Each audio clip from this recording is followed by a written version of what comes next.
तो गाइस मैं हूं अंकित और आप देख रहे हैं रेसलिंग फैंस नेटवर्क। शुरू करते हैं भाई लोग अपनी बातों को हम लोग सबसे पहले इलिया ड्रैगनो से। कल रात को वैसे तो मैंने आपको ये अपडेट दे दी थी, लेकिन अगर आपको जस्ट इन केस स्टिल नहीं पता तो मैं आपको बताना चाहता हूं कि इलिया ड्रैगनो अब डब्ल्यूडब्ल्यूई का पार्ट नहीं है। कल रात को अपडेट निकल के सामने आई PW insider and false finish दोनों की तरफ से कि इलिया ड्रैगनो डब्ल्यूडब्ल्यूई को डिपार्ट कर चुके हैं एंड अब वो इस कंपनी में नहीं है। इसके पीछे का रीजन क्या है वो एग्जैक्ट तो नहीं पता, लेकिन इसके पीछे बातें जो है वो मैं आपको बता देता हूँ। कहा ऐसा जा रहा है भाई कि इलिया ड्रैगनो डब्ल्यूडब्ल्यूई की बुकिंग से खुश नहीं थे एंड ये बहुत ही ज़्यादा विजिबल था। तुम देखोगे तो पिछले काफ़ी टाइम से इलिया ड्रैगनो को टेलीविजन पे स्पॉटलाइट नहीं मिली, लाइक उनको बुलाया भी नहीं गया मार्च के बाद या मई के बाद, वो आए भी नहीं, मार्च के बाद ही नहीं आए वो टीवी पे। आखिरी बार मुझे लगता है कि कुछ मेमोरेबल हुआ था इनके साथ तो रॉयल रंबल में हुआ था जब लेसनर ने इनको एलिमिनेट किया था। उसके बाद से जो डाउनहिल गए हैं ये, वो कभी ऊपर आ ही नहीं पाए एंड शायद ये मोमेंट था जहाँ पे इनको रियलाइज़ हो गया कि भाई बात नहीं बन रही है। डब्ल्यूडब्ल्यूई वाले ना इनको टीवी पे बुला रहे थे ना ही कुछ। हालांकि वो अलग बात है कि रिपोर्ट का ये कहना है कि डब्ल्यूडब्ल्यूई वाले इनको रिटेन करना चाहते थे, मतलब डब्ल्यूडब्ल्यूई वाले चाहते थे कि ये कॉन्ट्रैक्ट को एक्सटेंड करें, लेकिन ये डिसीजन खुद इलिया ड्रैगनो का था कि नहीं मैं डब्ल्यूडब्ल्यूई के साथ नहीं रहूंगा एंड इसीलिए कॉन्ट्रैक्ट को इन्होंने एक्सपायर होने दिया एंड अब वो डब्ल्यूडब्ल्यूई के साइट पे भी एल्यूमिनी सेक्शन में, यानी कि he is no longer with WWE. अब देखो सही बोलूँ तो यार मतलब मुझे नहीं पता कि आपको पसंद है या फिर नहीं, बट इलिया ड्रैगनो अगर सक्सीड भी कर जाते हैं डब्ल्यूडब्ल्यूई में बहुत ज़्यादा तो भी कोई बहुत मेजर इंपैक्ट डब्ल्यूडब्ल्यूई के लिए होता नहीं, लाइक डब्ल्यूडब्ल्यूई को कोई बहुत फ़ायदा मिलता नहीं। इलिया ड्रैगनो जिस टाइप के रेसलर हैं वो एईडब्ल्यू में परफेक्टली फिट बैठते हैं, वहाँ पे कुछ हो सकती है, बात वहाँ बन सकती है।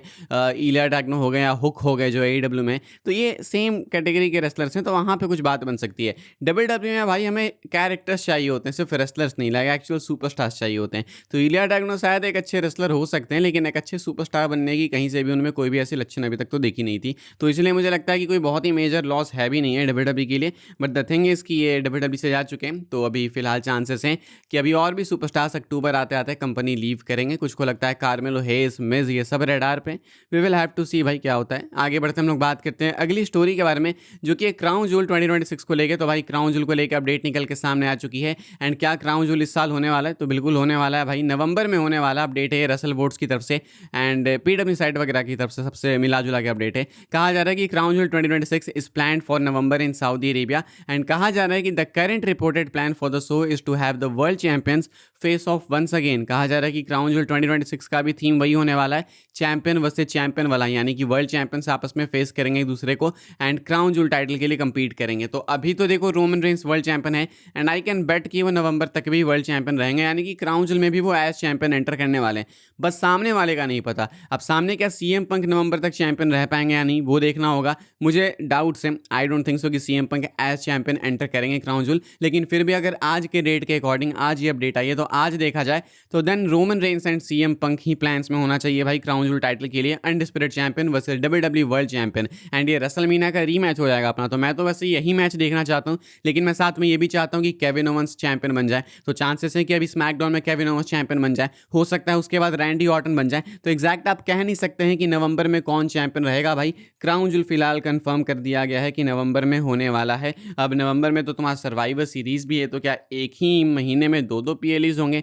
है फिलहाल देख के तो यही लगता है कि यही होगा। हो सकता है क्राउन जूल पहले हो जाए, स्टार्ट में ही हो जाए एंड बाकी तो सर्वाइवर सीरीज अनाउंस्ड अपना है ही है। तो फिलहाल रोमन रेंस सीएम पंक आज के अकॉर्डिंग तो यही होना चाहिए क्राउन जूल में। आगे बढ़ते हैं हम लोग बात करते हैं अगली स्टोरी के बारे में जो कि ब्रॉन्सन रीड को लेकर। तो भाई ब्रॉन्सन रीड को लेकर रिटर्न अपडेट आई है निकल के सामने। हमने देखा अभी रिसेंटली उन्होंने एक फोटो पोस्ट की जहाँ पे बहुत ही जैक्ट लग रहे थे, बहुत ही रिप्ड लग रहे थे एंड ऐसा लग रहा था भाई कि रिटर्न के लिए तो रेडी हैं ये। क्या अपडेट है मैं आपको बता देता हूँ। ये अपडेट है रसल वोट्स की तरफ से। कहा जा रहा है there are internal indications that Bronson Reed's return from injury is on the origin.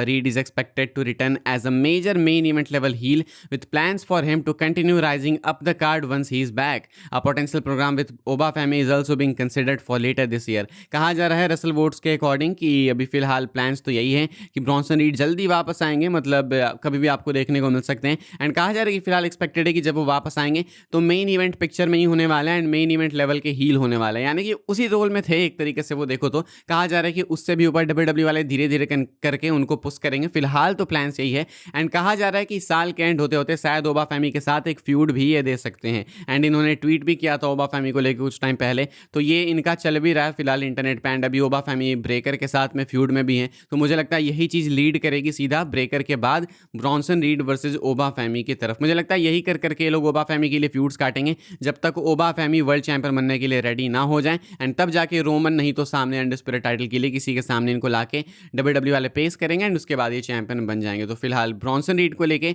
ये कुछ अपडेट निकल के सामने आई है। हम लोग आगे बढ़ते हैं, बात करते हैं अगली अपडेट के बारे में जो कि डब्ल्यूडब्ल्यू के टैग टीम डिवीजन को लेके। डब्ल्यूडब्ल्यू के टैग टीम डिवीजन में भाई आने वाला है वापस से रीबूट, पता नहीं कितनी बारी आता है। ये भी रसल वोट्स की अपडेट है। कहा जा रहा है कि WWE tag team division is reportedly set for a refresh. The pairing of Shinsuke Nakamura and Hiromu Takahashi is being positioned as a top team of challengers on SmackDown, while Axiom and Nathan Frazer are also expected to receive more television time. On Raw, there have been discussions about making the pairing of Ethan Page and Rusev more prominent. कहा जा रहा है कि WWE वाले tag team division को वापस से एक रिफ्रेश देने वाले हैं। कहा जा रहा है कि Shinsuke Nakamura and Hiromu Takahashi जो है उनको एज अ टॉप टीम डाला जाएगा SmackDown में चैलेंजर्स के तौर पे, and Axiom and Nathan Frazer को भी जो है ज़्यादा टीवी टाइम आगे आने वाले टाइम में देखने को मिलने वाला है। इसके बाद कहा जा रहा है कि मंडे नाइट रॉ की तरफ से डिस्कशंस ऐसी है कि ईथन पेज एंड रूसेव की पेयरिंग को और भी प्रोमिनेंटली शोकेस किया जाएगा, यानी कि उनको स्ट्रॉन्ग दिखाया जाएगा। तो फिलहाल ये कुछ प्लान्स हैं डब्ल्यूडब्ल्यू के टैग टीम डिवीजन को लेकर। हर कुछ टाइम पे अपडेट आती है भाई कि ऐसा होगा वैसा होगा टैग टीम डिवीजन में,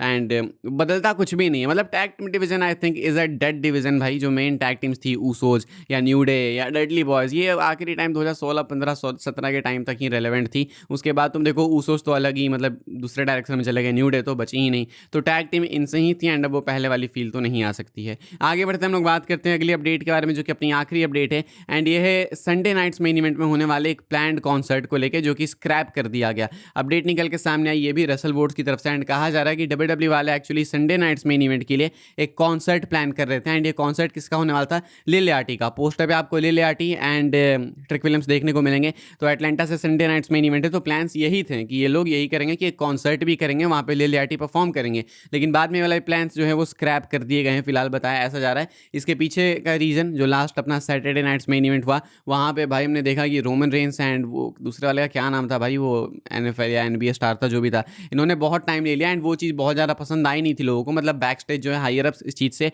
बहुत ज़्यादा थ्रिल्ड नहीं थे। तो ये वाली चीज़ जो है फिर उसी डायरेक्शन में जाएगी फिर से, मतलब फिलर चीज़, एंड इतने नीड ही नहीं है भाई। हमें 5 मैचेस आप डाल दो, ये कॉन्सर्ट वगैरह डालने की क्या ही नीड है? कॉन्सर्ट आपको रेसलमीनिया में कराना चाहिए, तो मुझे लगता है वो आखिरी बार रेसलमीनिया 34 नहीं तो 33 में करा के इन्होंने छोड़ ही दिया। तो वहाँ पे कराओ यार, संडे नाइट्स मेन इवेंट में ये सब क्या ही कराना। फिलहाल संडे नाइट्स मेन इवेंट के लिए प्लान किया गया था, लेकिन इसको स्क्रैप कर दिया गया, जो कि एक अच्छी चीज़ है। इस वाली वीडियो के लिए यही सारी अपडेट थी। आई होप्स आपको इन्फॉर्मेशन मिली हो तो वीडियो को लाइक कीजिएगा, शेयर कीजिएगा एंड सब्सक्राइब कीजिएगा चैनल को, ताकि आने वाले टाइम के अंदर आपको और भी ऐसी इन्फॉर्मेशन वगैरह न्यूज़ वगैरह देखने को जानने को मिलते रहे। फॉलो कर सकते हैं आप लोग मुझे इंस्टाग्राम पे एंड ट्विटर पर, लिंक आपको मिलेगी डिस्क्रिप्शन में। ज्वाइन कर सकते हैं व्हाट्सएप चैनल को, उसके भी लिंक आपको मिलेगी डिस्क्रिप्शन में। मिलूंगा मैं आपसे अगली वीडियो में जल्दी ही, तब तक के लिए good bye, thanks for watching.